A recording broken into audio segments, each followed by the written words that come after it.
Damai sejahtera Allah yang melampaui segala akal hati dan pikiran manusia, itulah kiranya yang melihara Bapak Ibu Saudara Saudari di dalam Kristus Yesus. Amin. Bapak Ibu, di minggu ketiga setelah Trinitatis, yaitu tanggal 28 Juni 2020 ini, kita akan disapa oleh firman Tuhan dari kitab Kolose pasal 3 ayat 18 sampai ayat 21. Begini tertulis di sana. Hai istri-istri, tunduklah kepada suami sebagaimana seharusnya di dalam Tuhan. Hai suami-suami, kasihilah istrimu dan janganlah berlaku kasar terhadap dia. Hai anak-anak, taatilah orang tuamu dalam segala hal, karena itulah yang indah di dalam Tuhan. Hai bapak-bapak, janganlah sakiti hati anakmu, supaya jangan tawar hatinya. Demikian firman Tuhan. Dengan mengambil tema membangun keluarga bahagia. Membangun keluarga bahagia, itulah tema minggu kita saat ini. Yang pasti, keluarga bahagia itu menjadi idaman setiap orang. Semua orang mendambakan keluarga yang bahagia. Dari dia berencana berumah tangga, dia sudah mengidamkan keluarganya bahagia. Nah, bagaimana membangun keluarga bahagia itu? Yaitu dengan melaksanakan kehendak Tuhan dalam kehidupan keluarga. Belakangan ini sering terjadi kekerasan dalam rumah tangga, perceraian, kenakalan remaja, banyak anak-anak menjadi korban narkoba dan lain-lain. Nah, untuk itu nats ini sangat tepat untuk menasihati anggota keluarga, baik itu suami, istri, dan anak-anak, untuk membangun keluarganya supaya bahagia. Orang Kristen diajari untuk membangun keluarga sesuai dengan kehendak Tuhan. Keluarga Kristen haruslah didasari dengan kasih Kristus. Untuk membangun keluarga Kristen yang bahagia, Rasul Paulus menasihati setiap anggota keluarga. Yang pertama dikatakan di ayat 21 tadi, supaya ketaatan atau ketundukan seorang istri kepada suaminya. Istri diajari supaya tunduk kepada suami, tetapi dikatakan di dalam Tuhan. Itu suatu perintah yang dilaksanakan berdasarkan kehendak Allah. Ketundukan istri kepada suami dilaksanakan secara sukarela, dan itu secara terus-menerus, bukan karena paksaan. Ketundukan itu bukan karena paksaan atau terpaksa, tetapi secara sukarela dan di dalam kasih. Perintah ini menunjukkan suatu tindakan yang dilakukan atau dikerjakan istri terhadap suaminya sesuai dengan kehendak Allah. Itulah artinya di dalam Tuhan tadi. Kata tunduk di sini bukan berarti seutuhnya istri harus tunduk kepada suami tanpa di dalam kebenaran atau di dalam Tuhan. Nats ini mengajari bahwa ada batasan istri untuk tunduk kepada suami. Batasannya adalah harus sesuai dengan kehendak Tuhan. Artinya, jika tindakan suami berlawanan dengan kehendak Tuhan, maka istri berhak untuk tidak tunduk kepada suami. Jadi ketundukan istri kepada suami harus benar-benar sesuai dengan kehendak Tuhan. Yang pasti ketundukan istri terhadap suami harus dilaksanakan di dalam kasih dan di dalam kerendahan hati.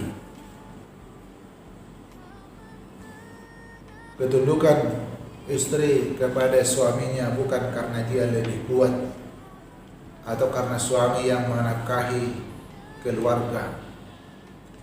Sebaliknya, dengan kesetaraan gender di zaman ini, sering istri tidak tunduk lagi kepada suami. Belakangan ini sering terjadi pergeseran kedudukan di tengah-tengah keluarga. Ada istri yang tidak mau tunduk kepada suami karena bisa saja istri yang bekerja sedangkan suaminya tidak, atau pangkatnya lebih tinggi dari suaminya, atau penghasilannya atau gajinya lebih besar dari suaminya, maka dia tidak mau tunduk kepada suaminya. Bagaimanapun tingginya kedudukan istri daripada suaminya, dia harus tunduk kepada suami, karena suami adalah kepala rumah tangga, sama seperti Kristus, kepala gereja. Yang kedua, ketundukan istri terhadap suami bukan berarti tidak beralasan, karena ada nasihat atau perintah kepada suami. Suami diperintahkan untuk mengasihi istrinya dan tidak berlaku kasar kepadanya. Dengan suami melakukan tanggung jawabnya sebagai suami, maka itulah dasarnya istri untuk tunduk kepada suami. Kasih suami terhadap istri adalah seperti kasih Allah kepada manusia, di mana Allah rela berkorban. Dia mengorbankan dirinya seperti yang dilakukan oleh Yesus, mengorbankan dirinya untuk manusia, tentunya karena kasih. Dalam Efesus 5 ayat 25 dikatakan, "Hai suami, kasihilah istrimu sebagaimana Kristus mengasihi jemaat dan telah menyerahkan dirinya baginya." Suami harus rela berkorban terhadap istri sebagai tanda kasihnya. Kekurangan istri dan keterbatasan dan ketidakmampuan dari seorang istri bukan menjadi alasan untuk tidak mengasihinya, untuk melemahkannya. Tetapi karena kekurangan dan keterbatasannya lah, maka suami harus menunjukkan kasihnya. Karena itulah dalam nats ini ditegaskan, janganlah berlaku kasar terhadap dia. Hal ini berarti bahwa dalam kehidupan keluarga tidak boleh ada unsur penindasan atau kekerasan atau yang kita kenal dengan KDRT. Jadi ada timbal balik di sana, istri tunduk kepada suami karena suami melakukan tanggung jawabnya sebagai kepala rumah tangga yang benar-benar berkorban untuk keluarganya. Nah, disitulah letak tadi istri harus tunduk kepada suami karena suami telah mengorbankan dirinya untuk istrinya dan untuk keluarganya. Jadi pergeseran itu tidak boleh, Bapak Ibu. Suami harus tetap dia sebagai suami, istri harus tetap dia sebagai istri. Karena sudah banyak sekarang istri yang tidak menghormati suaminya lagi. Dia bangga dengan bisa menguasai suaminya. Ketiga, Setelah istri dan suami dinasihati, sampailah kepada anak-anak. Hai anak-anak, taatilah orang tuamu dalam segala hal, karena itulah yang indah di dalam Tuhan. Titah kelima juga dengan jelas menasihatkan anak-anak untuk menghormati orang tuanya. Hormatilah orang tuamu, ayah dan ibumu, supaya lanjut umurmu di tanah yang diberikan Tuhan Allahmu kepadamu. Dalam titah kelima. Itulah tanggung jawab anak-anak yang harus menghormati dan menaati orang tuanya. Kita lihat Bapak Ibu di zaman sekarang ini sudah banyak anak-anak yang kurang hormat kepada orang tuanya. Apa yang dikatakan dan dinasihatkan orang tuanya sering tidak didengar lagi. Anak-anak sudah merasa lebih pandai, lebih pintar daripada orang tuanya. Dia merasa bahwa lebih banyak mengetahui daripada orang tuanya. Sehingga anak-anak sekarang susah memang untuk menghormati orang tua, susah untuk mendengar nasihat. Terkadang kita menasihati anak-anak sudah dilawan. Satu kita bilang, sudah tiga dijawab. Atau mungkin kita berbicara pura-pura tidak didengar. Itu sekarang sifat anak-anak. Sudah susah diatur. Mungkin karena pengaruh dari perkembangan zaman ini sekarang. Mereka merasa lebih pintar, lebih pandai dari orang tuanya, maka susah untuk diajari. Karena itulah seharusnya orang tua harus lebih dini mengajari anak-anaknya di tengah-tengah keluarga. Dalam kitab Ulangan pasal 6 ayat 4 sampai 7. Ayat 7 itu dikatakan, haruslah engkau mengajarkannya berulang-ulang kepada anak-anakmu dan membicarakannya apabila engkau duduk di rumahmu, apabila engkau sedang dalam perjalanan, apabila engkau berbaring, dan apabila engkau bangun. Haruslah juga engkau mengikatkannya sebagai tanda. Hal ini berarti bahwa orang tua harus mengajari anak-anaknya tanpa mengenal waktu di setiap waktu tadi dikatakan. Ketika engkau berbaring dalam perjalanan, dalam engkau baru bangun. Tanpa mengenal waktu, tanpa mengenal lelah. Tadi saya katakan anak-anak tidak mau menghormati, menghargai orang tuanya lagi, tapi orang tua harus selalu mengajarinya, menasihatinya tanpa mengenal lelah, tanpa mengenal waktu, di dalam segala sesuatu, di dalam segala tempat. Karena nasihat dan pengajaran orang tua itulah yang membawa anak-anak kepada perilaku yang baik.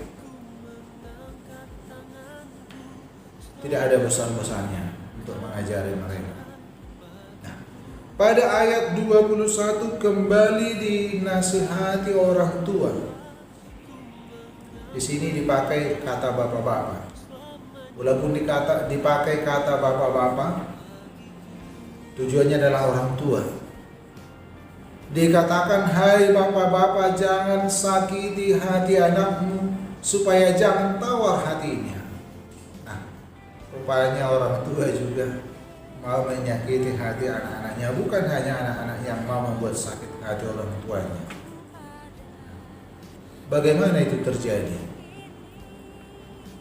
Bagaimana itu terjadi? Oh, anak-anak menyakiti hati anak-anaknya.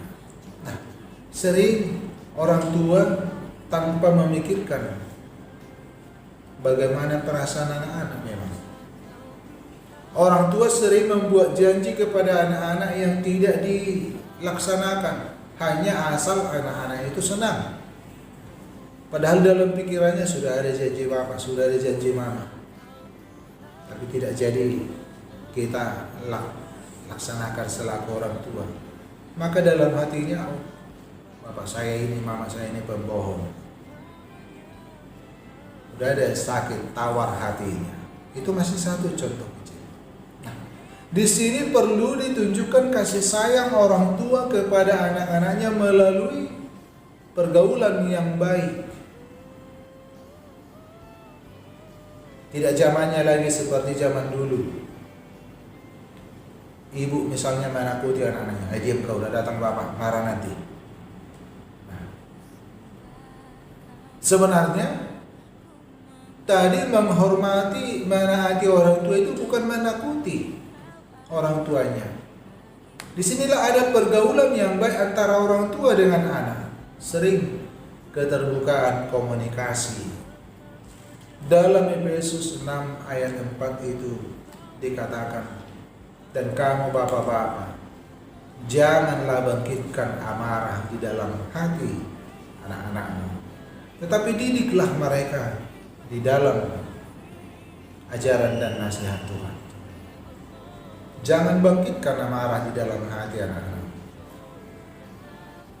Mau marah dia tapi tidak bisa, tidak sanggup, tapi dalam hatinya itu amarahnya begitu. Ya, marahlah. Di sini semakin diperjelas tadi peran orang tua untuk mendidik dan mengajari anak-anak di dalam kasih. Mendidik anak-anak di dalam kasih itu suatu tanggung jawab orang tua. Masih kita ingat ketika membawa anak-anak untuk dibaptis. Janji orang tua di situ, tanggung jawab orang tua ketika membawa anaknya dibaptis. Orang tua berjanji akan mengajari anaknya sesuai dengan firman Tuhan. Orang tua berjanji akan menyuruh, bahkan membawa anak-anaknya untuk beribadah. Orang tua berjanji untuk melakukan hal-hal yang baik supaya ditiru oleh anak-anaknya. Bapak Ibu, ketaatan anak kepada orang tua akan terjadi jika orang tua menanamkan yang baik kepada anak-anaknya, bukan hanya melalui perkataan, tetapi dibarengi dengan perbuatan dan tanggung jawab orang tua itu di dalam kasih kepada anak. Dari penjelasan di atas jelaslah kita mengetahui bagaimana membangun keluarga bahagia.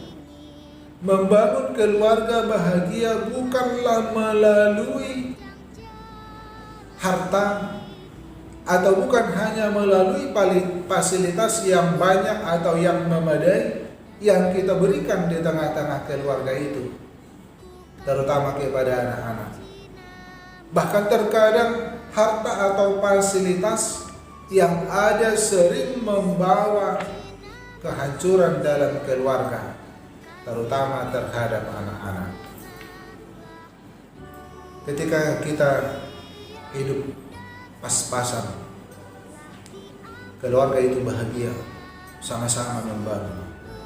Tapi ketika harta melimpah, sering itu menjadi membawa kepada kehancuran. Ya, sering harta itu setelah ada kita miliki membawa itu kepada kehancuran. Saya katakan tadi, ketika sedikit harta itu, maka kita berusaha bekerja sama untuk membangun supaya ada. Tapi ketika sudah ada, nah ada kesempatan. Karena ada lengkap fasilitas bagi kita, ada kesempatan kita untuk memakai kepada hal yang tidak baik. Kita lihat Bapak Ibu, perselingkuhan banyak terjadi, bukan kepada orang-orang yang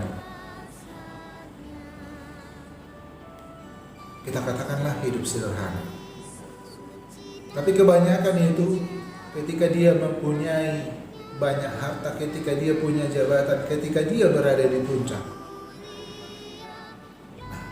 Harta bukanlah jaminan membuat keluarga bahagia. Keluarga yang bahagia adalah keluarga yang didasari oleh kasih. Tentunya kasih di dalam Kristus menjadi dasar di tengah-tengah keluarga itu, yaitu kasih yang tulus dan di dalam kerendahan. Keluarga yang bahagia itu adalah ketika istri menghormati dan tunduk kepada suaminya di dalam kasih. Suami mengasihi dan mengorbankan dirinya untuk istri dan anak-anaknya. Anak-anak menghormati dan taat kepada orang tua. Disitulah letaknya keluarga bahagia itu. Demikianlah Bapak Ibu terbangun keluarga bahagia dengan saling mengasihi di antara sesama keluarga. Artinya, peran seorang bapak, peran seorang istri, peran seorang anak di tengah-tengah keluarga itu dijalani dengan baik di dalam kasih dan hormat kepada Tuhan, maka akan terbangun keluarga bahagia. Jadilah kita menjadi keluarga Kristen, keluarga yang berbahagia. Amin. Kita berdoa. Bapa di dalam surga, terima kasih Tuhan atas kasih-Mu yang rela berkorban untuk kami. Kasih-Mu mengajari kami untuk menjalin dan membangun suatu keluarga yang Engkau kehendaki. Keluarga di dalam sukacita di dalam Tuhan. Ajari Tuhan kami sebagai suami atau istri atau anak-anak di tengah-tengah keluarga melakukan perannya dan tanggung jawabnya sebagaimana tanggung jawab suami, tanggung jawab istri dan anak-anak di tengah-tengah keluarga, sehingga kami menjadi keluarga yang berbahagia, keluarga yang terberkati, keluarga yang Engkau kehendaki. Di dalam Yesus Kristus, terimalah doa kami.